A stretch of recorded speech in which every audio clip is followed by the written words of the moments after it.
दिन बेटी के भइल बियाहवा रे भइल बियाहवा रे सिंदूर पड़ेला भर मांग रे लालनवा अरे सिंदूर पड़ेला भर मांग रे लालनवा अरे वही दिन बेटी मोरी चलनी ससुरवा अरे चलनी ससुरवा अरे बेटी का मनवा उदास रे लालनवा अरे बेटी का मनवा उदास रे लालनवा अरे अखिया से बहे लागे रोलोर रे लालनवा सभवा में बैठला बाबा मोरे रोवे अरे बाबा मोरे रोवे अरे अम्मा मड़ौआ के बीच रे लालनवा अरे अम्मा मड़ौआ के बीच रे लालनवा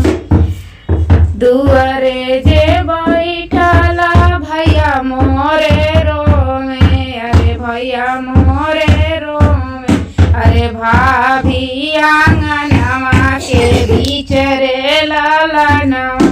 अरे भाभी आंगनवा के बीच रे लालनवा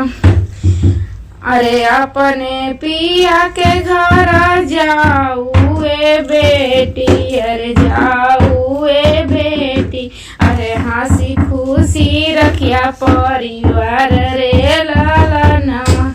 अरे हंसी खुशी रखिया परिवार रे लालनवा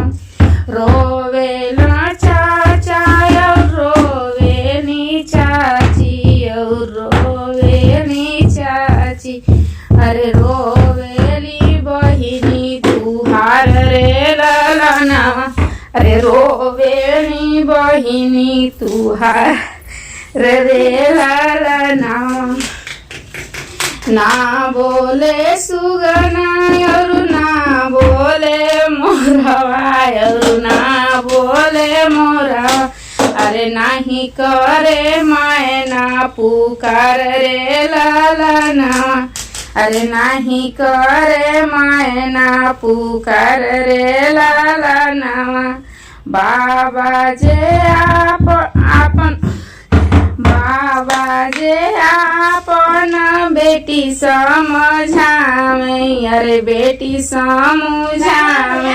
अरे सुना बेटी अरज हमार रे लालनवा अरे सुना बेटी अरज हमार रे लालनवा तोहरे रोवे से बेटी फाटे ह करे जवा अरे फाटी ह करे जवा अरे हमसे सहलो नहीं जाई रे लालनवा अरे हमसे सहलो नहीं जाए रे लालनवा छवही महीना में लेबो तोह के बोलाई अरे तोह के बोलाई अरे फिर अइबो बाबा के देश रे लालनवा अरे फिर अइबो बाबा के देश रे लालनवा जेव दिन बेटी के भइल बियाहवा अरे भइल बियाहवा।